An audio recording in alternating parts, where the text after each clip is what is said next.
I've been trying to set this camera up for 10 minutes. I am a mess.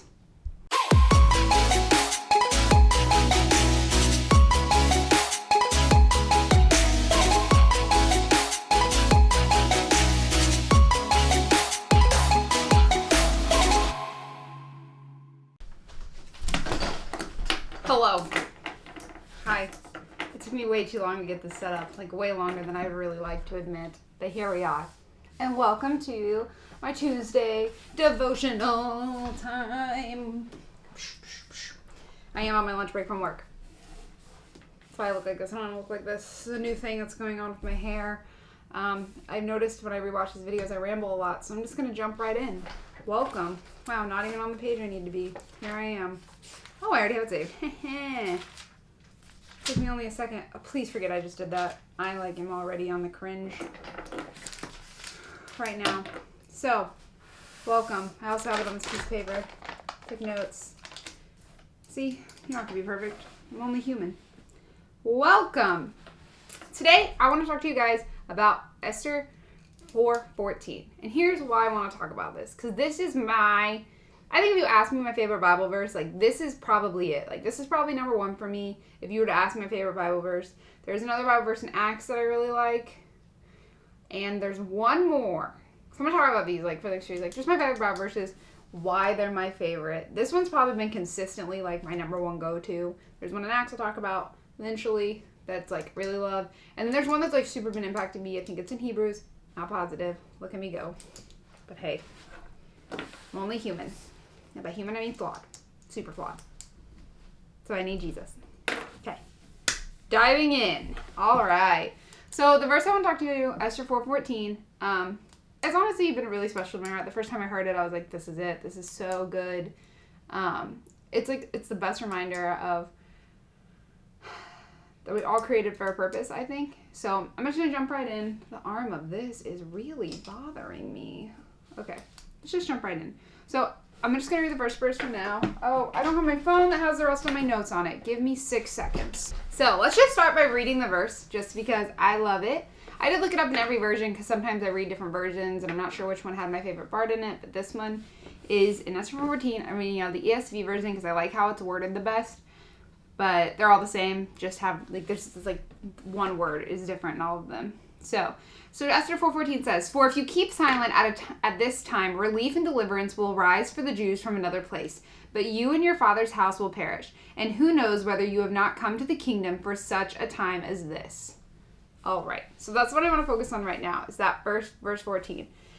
I think this verse is amazing. My favorite line is at the end. It's "And who knows whether you have not come to the kingdom for a time such as this." When I think of this verse, I hear it, my immediate mindset is going to you were created for now, for right now in this moment.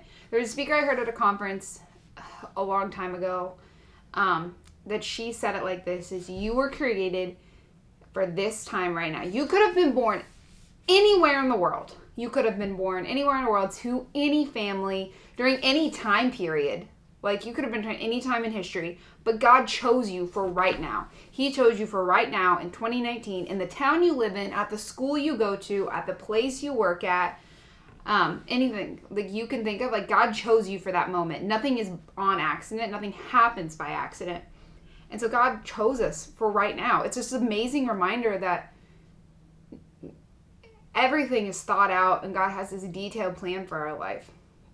And so that's what I think of is for that second half of the verse, and who knows whether you've not come to the kingdom for such time as this. And I think, just like in the story, what's happening in the story. So let's look at that too. So what's happening in the story is God just aligned for Esther to become queen. You can read the book. I also really like to start, if you want, just a quick overview of Esther, I really like the Bible Project. It's called Read Scripture, is the app. They have a really cool video just outlining Esther and what's happening in the story. And so if you want to watch that too, just a piece and piece if you don't have time to read it all right now. And there's a man who is coming after her people, the Jewish people. The people don't know that she is also Jewish. And so they're coming for the Jews. He wants to kill the Jews. And Esther's the only hope at saving the Jews. And she has to go in and talk to the king. In that time, though, to talk to the king, you had to be accepted. So if you went in, if he held out his scepter to you, you could come talk to him. If not, you die.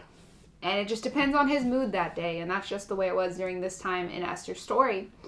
And so it was a big risk for her, because even as the queen, she didn't necessarily get to just go into the king's courts and do all of that. He still had to invite her and accept her. And so it's a big risk for her. If not, she will also die. Then all her people will die. And so in the beginning part of the verse, it says, "For if you keep silent at this time, relief and deliverance will rise for the Jews from another place, but you and your father's house will perish." So, like, what does that mean? So this is the time. So I keep saying "so," guys. I'm sorry. I get really nervous during these times. Deliverance will rise from another place. So if this is God, like, that we're speaking through her uncle Mordecai, just saying, if you don't do this, somebody else will, and you're still going to die. Like, it's still not going to work out in your best interest, and your family will perish.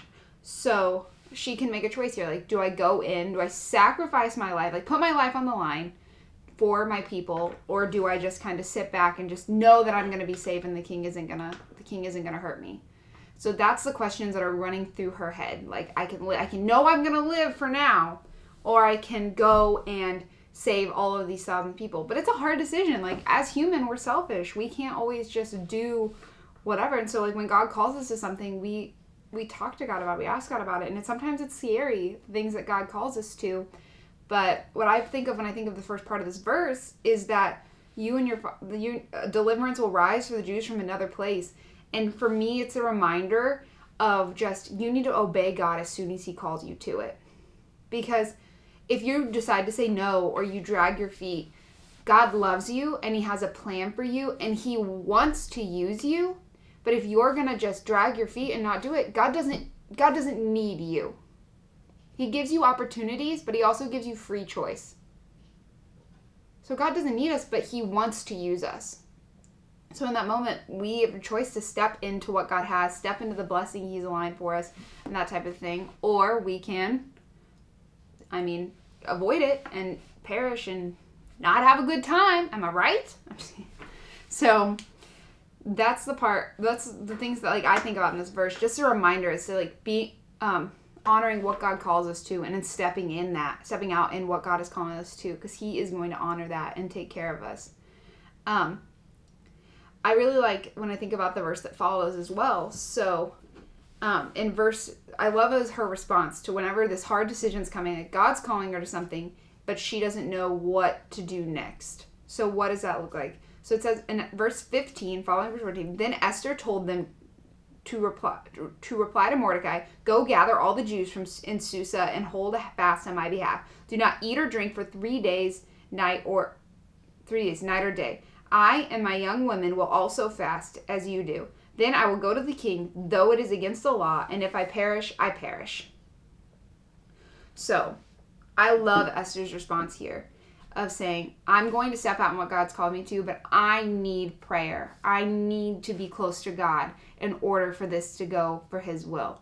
So you know what God's calling to you. So what's the next step? Esther's next automatic step is, I'm going to do this, but I need God to go before me. And God's never going to leave you alone. If he's calling you to it, he's never going to leave you alone. He is going to make a way in every area of your life that you want to step out in. And that's what Esther does here. She calls on her family and she says, pray for me. Fast for me. Believe for me. I'm going to be praying and fasting too, and I need favor from God to step out in this. And you can ask people to believe and pray and fast with you so that you can step out into what God's calling you to do. And I love her response. I love that we're never alone and we're created for this moment. So the moment you're in is not by accident. What God calls you to is not by accident. And he is surrounding you in every detail. Even if it feels like we're alone, if God's calling you to step out into what he wants you to do, because he's never going to leave you alone. He will never forsake you. He will never leave you. And you get to have him by your side, and he goes before you, and he gives you favor in the eyes of the people that you never thought you would be able to. All the impossible things are so easy for God, and he takes care of it in every detail of this. So those are like the biggest things I pull out of Esther 4:14. This video is short, and that's what I wanted to, but just something to think about is like what God's calling you to. What has God called me to that I've kind of put off that I need to step into and pray for? When I think of this, even when I was saying at the beginning, is I know some areas of my life where my heart's not all the way in it, and I've not been thinking about it in the way that like, hey, God's called me to this. This is what God's given me right now. Especially sometimes I can have a bad attitude just about like where I'm at, and I'm like, what am I doing? What's going on? And it's like, no, this is on purpose. The job I have right now is on purpose. Where I live is on purpose. God has a plan for it, and he has us here for a reason. So I need to step into it because God chose right here. It's not some accident that you ended up where you are. It's not some accident that I live in a small town in Illinois. Like, that didn't happen by accident. I didn't even know this was a place until like 9 months ago, but God opened the door and he brought us here, and it's an exciting time, and it's an exciting place, and I'm excited to see what God's going to do, but I have to focus on God called me here. This is what God called me to, and I'm excited to see what he does. And there are things here that he's called me to that only I can do, and that is what I want to do. I don't want to wait for somebody else to do it. I want to step into that. So thank you guys so much for joining me today for this devotional. I really hope you liked it. If you have any questions, hey, feel free to comment, send me a DM on Instagram or anything.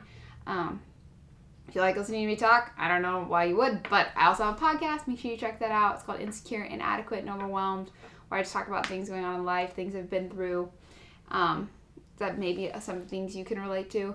So I hope you'll check it out. I'm so excited to make this video. Thank you guys. Have a good day.